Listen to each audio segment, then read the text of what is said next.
Bonjour, je suis Émilie de l'Université Texas A&M et ma question est plutôt une question d'économie, comme nous en avons parlé auparavant. Comment pouvons-nous encourager les usines et les entreprises dans les zones pauvres à prioriser la santé de l'environnement local lorsque la nature des affaires est de prioriser le coût le plus bas et de maintenir une marge de profit nette nulle? Cela s'ajoute aux tendances naturelles de la nature humaine à prioriser la cupidité avant tout, le profit avant la réglementation. Je n'ai pas compris la partie concernant le local. Vous pourriez, s'il vous plaît, répéter la question. Mes excuses. Comment pouvons-nous encourager les usines et les entreprises dans les zones plus pauvres à prioriser la santé de l'environnement local lorsque la nature des affaires est de prioriser le coût le plus bas et de maintenir une marge de profit net de zéro? Cela s'ajoute à... D'accord, j'ai compris. C'est... D'accord. Vous voyez, je ne pense pas, encore une fois, dans le même ordre d'idées, je ne pense pas que vous puissiez aborder cela isolément. Bien que vous puissiez instaurer une législation appropriée, vous pourriez traiter, par exemple, le climat comme une personne, et le climat pourrait avoir ses propres droits, tout comme il y a des droits fondamentaux accordés aux personnes. De même, traitez le climat comme une personne et donnez-lui des droits. Et si ces droits sont violés, il y aurait des pénalités. Donc c'est une voie que vous pourriez suivre. Et c'est une voie efficace qui devrait être suivie. Mais je ne pense pas que même cela sera très efficace. N'est-ce pas? Cela doit être fait. Mais même si c'est fait, cela aura une efficacité limitée. C'est donc l'une des choses par lesquelles nous devrions commencer. Récemment, un pays d'Amérique du Sud a apporté des modifications à sa constitution. Ils ont en fait révisé toute leur constitution. Et la constitution est maintenant presque fondée sur l'octroi de grands droits au climat, aux différentes espèces animales et d'oiseaux. Et c'est un document qui vaut la peine d'être imité. Je pense que beaucoup de pays, dans les années à venir, s'en inspireront et devront réellement s'en inspirer. Donc cela pourrait être fait, mais le profit est le profit. La cupidité est la cupidité. Et quand nous ne respectons pas les droits des êtres sensibles, des personnes en chair et en os, que nous pouvons voir et à qui nous pouvons parler, comment respecterons-nous les droits de quelque chose d'un peu abstrait comme le climat? Vous savez, le climat ne va pas venir et vous parler ni vous supplier en tant que personne. Et le climat ne va pas vous poursuivre de lui-même. Quelqu'un doit agir au nom du climat en tant que représentant. Donc je ne pense pas que nous allons être très respectueux envers le climat par nous-mêmes, même si les bonnes législations sont importantes et doivent être présentes. Que faire alors? Vous savez, vous devez dire aux gens, il doit y avoir le bon type de connaissance. Ce qui se passe est. Nous sommes au milieu d'une révolution de l'information, n'est-ce pas? Nous savons tous que nous le sommes. Mais cette révolution de l'information n'a pas augmenté la connaissance. Elle n'a pas augmenté la connaissance et elle a certainement diminué la sagesse. Pourquoi? Parce qu'il y a tellement d'informations disponibles pour nous. Cette partie, nous la voyons. Ce que nous ne voyons pas, c'est que l'opportunité de diffuser de la désinformation est désormais largement disponible pour les malfaiteurs. Donc vous recevez beaucoup d'informations aujourd'hui, plusieurs centaines de fois plus que ce que vous receviez il y a 30 ans. Mais la plupart de ce que nous recevons maintenant est de la désinformation ou de l'information fausse, trompeuse ou distrayante. Donc le résultat est que la qualité de notre connaissance a considérablement diminué. Et la connaissance est ce qui forme notre intérieur. À l'extérieur, nous sommes faits de nourriture, d'air, d'eau, de chair et d'os. À l'intérieur, nous sommes faits de connaissances. Et la connaissance qui constitue nos insights est devenue entièrement corrompue. Donc ce qui se passera, c'est qu'il y a cette usine. Et cette usine nuit à la santé de l'environnement local, comme vous l'avez dit, n'est-ce pas? Mais on a appris aux gens que le confort et la cupidité sont plus importants. Plus importants que la santé de l'environnement.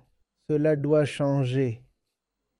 Est-ce que c'est correct si j'ajoute qu'en est-il de la nature humaine pour survivre? Cela nous pousse également à nous prioriser davantage et ajoute aussi à cela la cupidité parce que naturellement, nous voulons survivre. Vous voyez, nous devons apprécier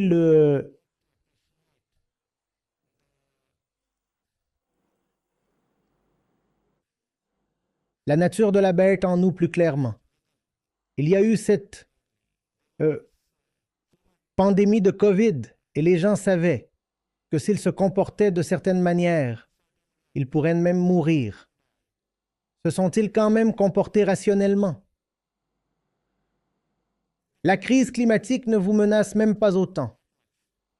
Personne ne dira que si le climat continue de se détériorer, alors d'ici l'année prochaine, 35% de la population mondiale sera anéantie. Donc, quand il s'agit de passer un bon moment, quand il s'agit de prendre du plaisir, la bête en nous est prête à échanger le bien-être à long terme contre la gratification instantanée. Le bien-être à long terme peut attendre.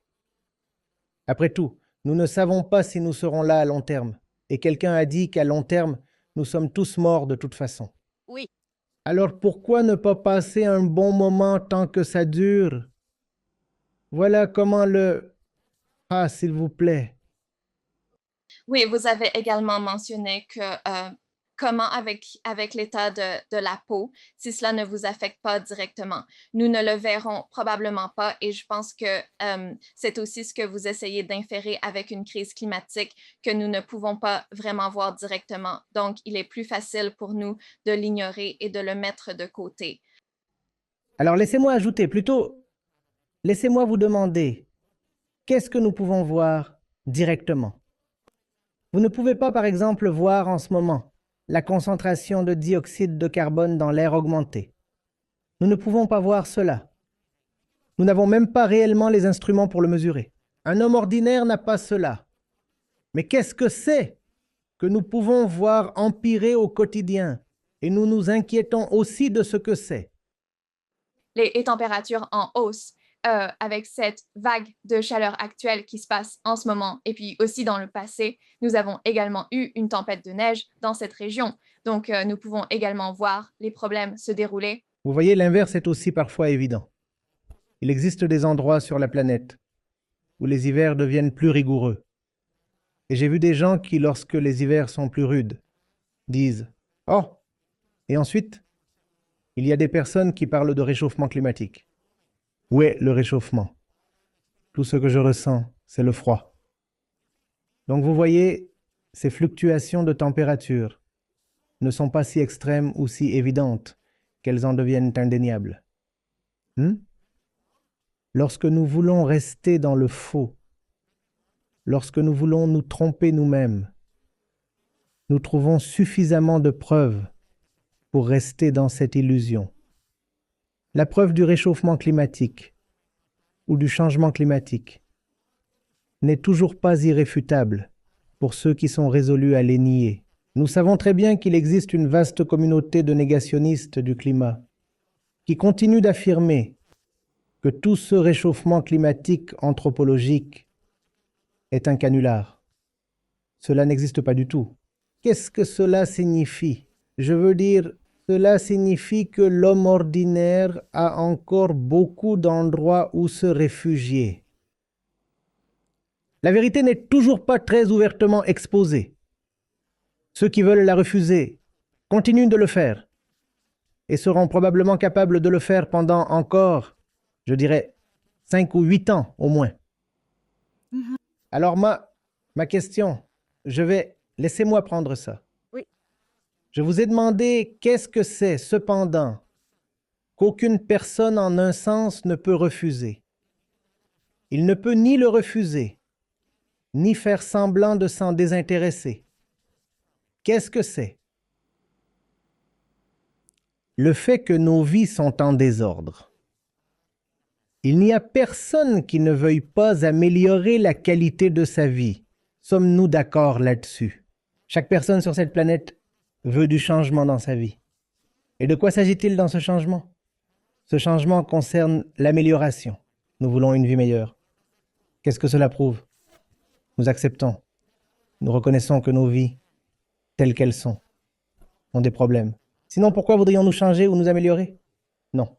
Nous recherchons tous le changement. Chaque matin, nous nous levons et nous disons, pouvons-nous avoir quelque chose de meilleur? Pouvons-nous atteindre un meilleur endroit? Pouvons-nous faire quelque chose de mieux? Peu importe, vous savez. Pouvons-nous manger quelque chose de meilleur?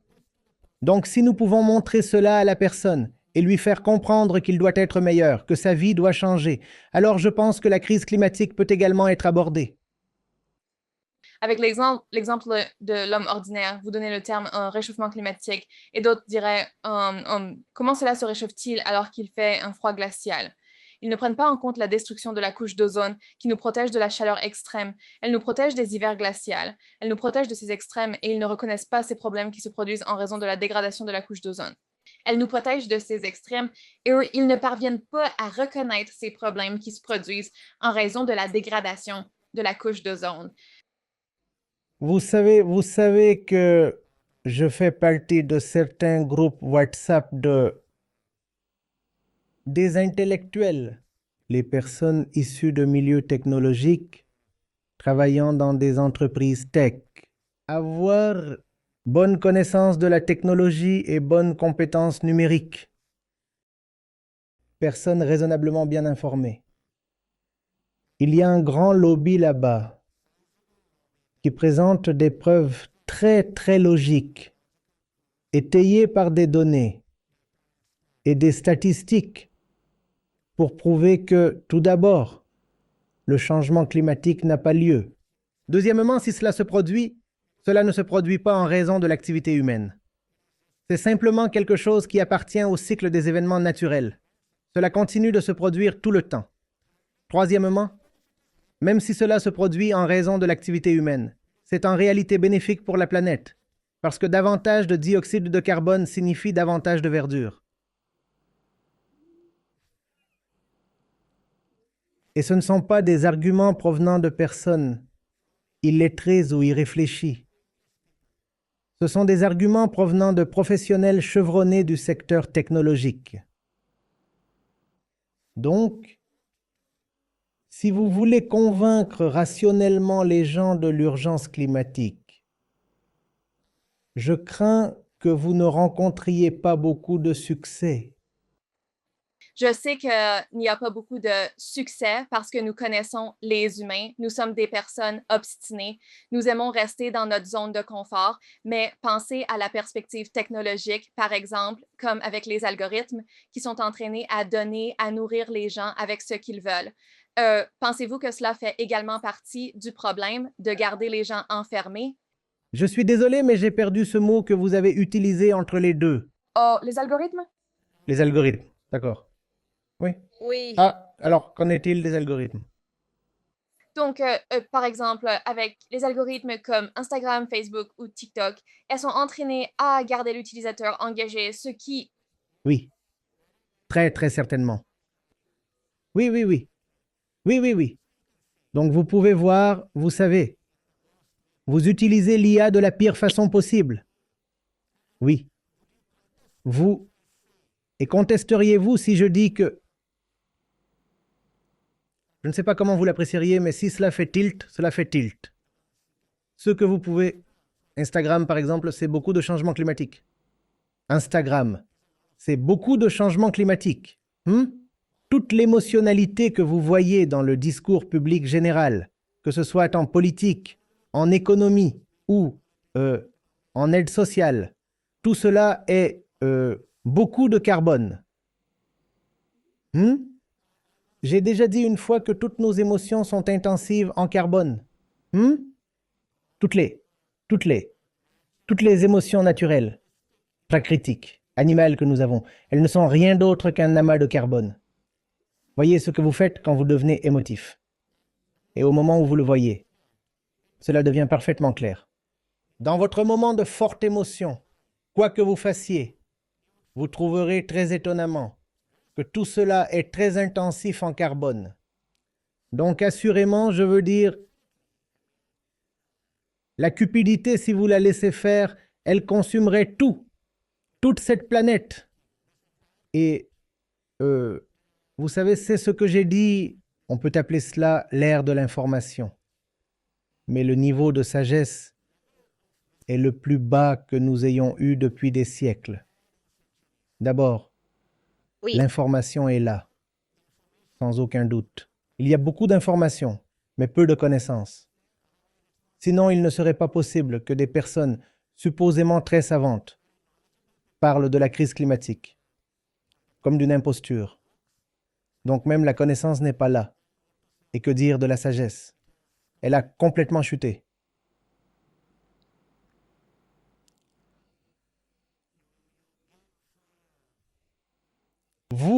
Vous donnez de l'information à la mauvaise entité et elle l'utilisera de la pire façon possible.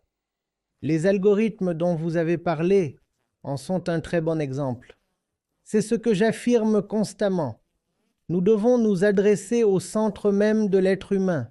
Si nous n'adressons pas ce centre, alors tout ce que nous dirons ou ferons ou essaierons n'aura pas beaucoup de succès. Je crois que cela devrait être tout de ma part pour l'instant. Mais j'ai apprécié cette conversation. Je l'ai apprécié moi aussi. Et il y a beaucoup plus de choses que nous devons discuter à ce sujet. Mais pour commencer, je pense que c'est un bon début.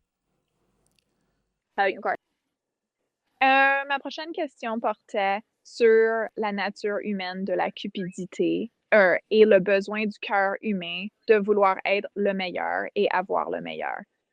Comment croyez-vous personnellement que nous pouvons changer cet état d'esprit pour minimiser l'impact global sur le changement climatique et essentiellement changer le cœur de, vous savez, la nature humaine qui veut avoir de la cupidité et être avide? Non. Nous devons commencer par observer les faits de la vie. Et nous avons déjà fait tant de tentatives pour être les meilleurs et être à la place la plus élevée possible et atteindre les meilleurs types d'objets. Et nous tentons cela depuis longtemps, n'est-ce pas? Et aujourd'hui, nous tentons cela avec plus de connaissances entre nos mains, plus de prospérité entre nos mains, même des outils techniques plus puissants entre nos mains. Nous avons essayé tout cela. Ayant tenté tout cela, qu'avons-nous accompli?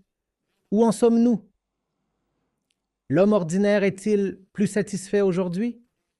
Vivons-nous? Oui, nous vivons plus longtemps, certainement. Vivons-nous aussi plus profondément? Et si nous ne vivons pas plus profondément, une vie plus longue n'est-elle pas simplement une malédiction? Et qu'en est-il d'être mentalement souffrant et de continuer à vivre pendant 95 ans? Je ne pense pas que cela semble très attrayant. Mais c'est ainsi que nous vivons. Donc c'est vrai, Nous naissons désireux et nous voulons toutes ces choses que vous avez mentionnées. Meilleurs endroits, meilleures personnes, meilleure position, meilleure récompense, meilleur titre, meilleur forfait. Nous voulons toutes ces choses parce qu'il y a quelque chose en nous qui refuse d'être satisfait. Que cherche-t-il? N'est-ce pas une question qui mérite d'être considérée? Vous savez, si nous nous asseyons et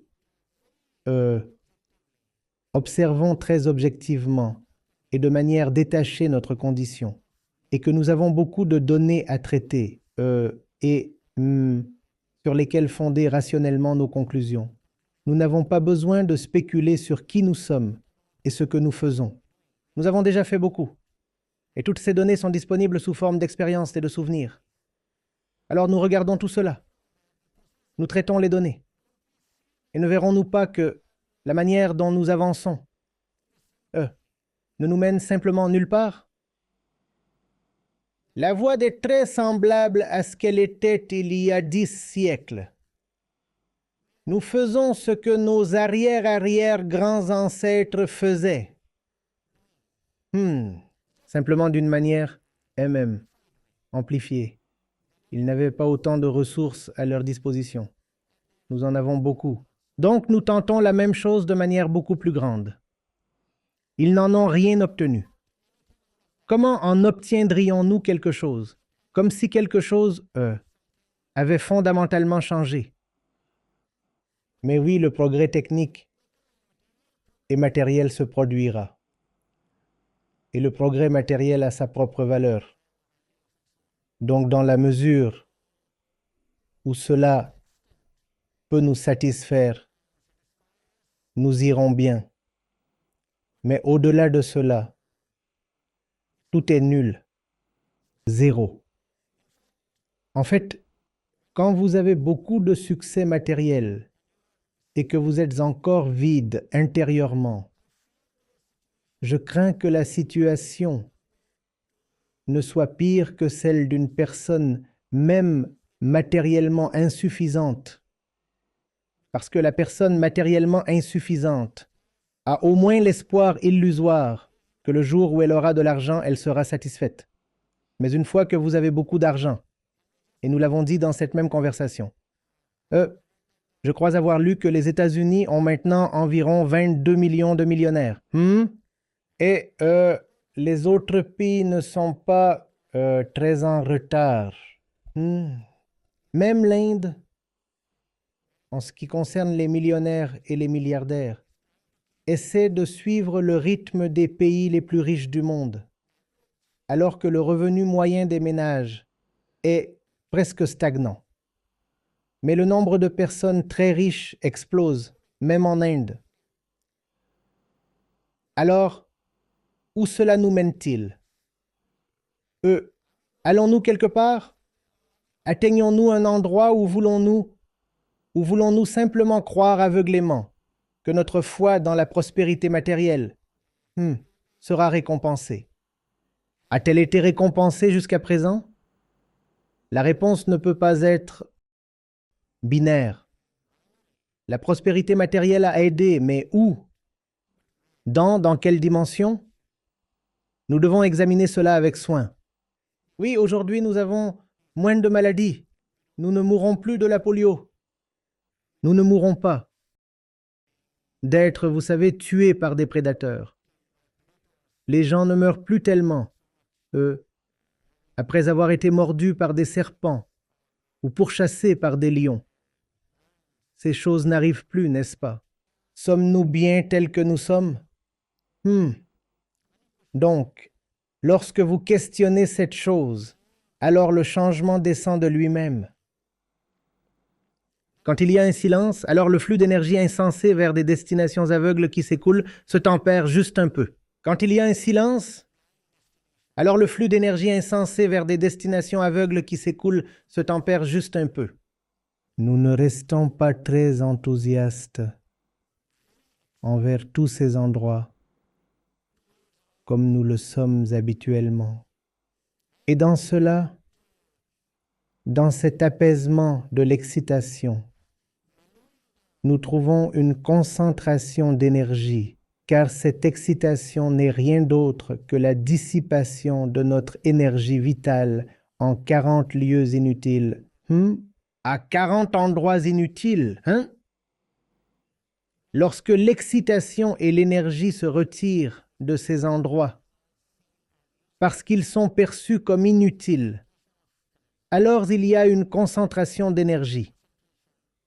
Et cette concentration nous aide ensuite à surmonter les véritables obstacles à une vie juste. Cette concentration donne alors un sens et une force à la vie. Et ensuite, vous n'êtes pas très insistant pour faire de la consommation. Le fondement de votre existence. Alors il y a d'autres choses. Ensuite, vous découvrez que la vie a des plaisirs plus subtils à offrir.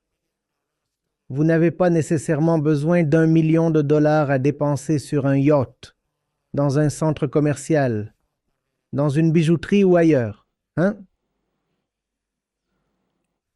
Vous voyez, rien de ce que je dis n'est idéaliste. Ce n'est pas spirituel au sens conventionnel. Ce n'est pas non plus idéaliste. Je parle de bon sens pratique. Je parle de quelque chose de très, très applicable. Ça peut être exécuté. Ça doit être exécuté et ouais, ce n'est pas une idée, c'est un plan d'action. C'était une excellente réponse.